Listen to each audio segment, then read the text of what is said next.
İmişlidə 2025-ci ildə İmişli rayonunun sosial-iqtisadi inkişafının yekunları və 2026-cı ildə qarşıda duran vəzifələr mövzusunda hesabat yığıncağı keçirilib.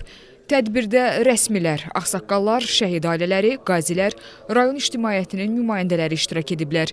Giriş nitqi ilə çıxış edən İmişli rayon icra hakimiyyətinin başçısı Elçin Rızayev ölkənin inkişaf dinamikasını qeyd edib, həmçinin vətəndaş müraciətlərinin qəbulu, araşdırılması və operativ həlli istiqamətində görülmüş tədbirlərin, müraciətlərin say dinamikasını və onların həll səviyyəsini xüsusi vurğulayıb. Eyni zamanda rayonun sosial-iqtisadi inkişaf perspektivlərini və 2026-cı ildə qarşıda duran əsas vəzifələri diqqətə çatdırıb. Məruzə zamanı çıxış edən Yeni Azərbaycan Partiyası İmişli rayon təşkilatının sədri Səfa Ağayev ölkədə həyata keçirilən uğurlu siyasətin regionların hərtərəfli inkişafına güclü təkan verdiyini qeyd edib.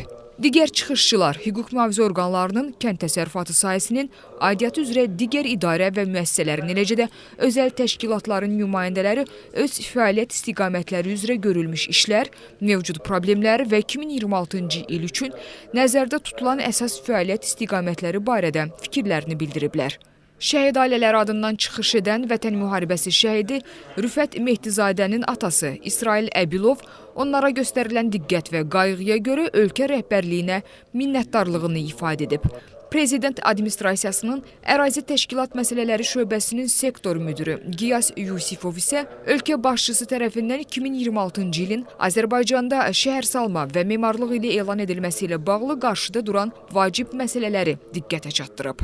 Hesabat yığıncağının yekunlarına dair qərar layihəsi İmişli rayon icra hakimiyyəti başçısı aparatının humanitar məsələlər sektorunun müdiri Rüfət Muradov tərəfindən oxunaraq tədbir iştirakçılarının diqqətinə çatdırılıb. Sonda iştirakçılar adından prezidentə müraciət qəbul edilib və müraciətin mətni iştirakçıların diqqətinə çatdırılıb.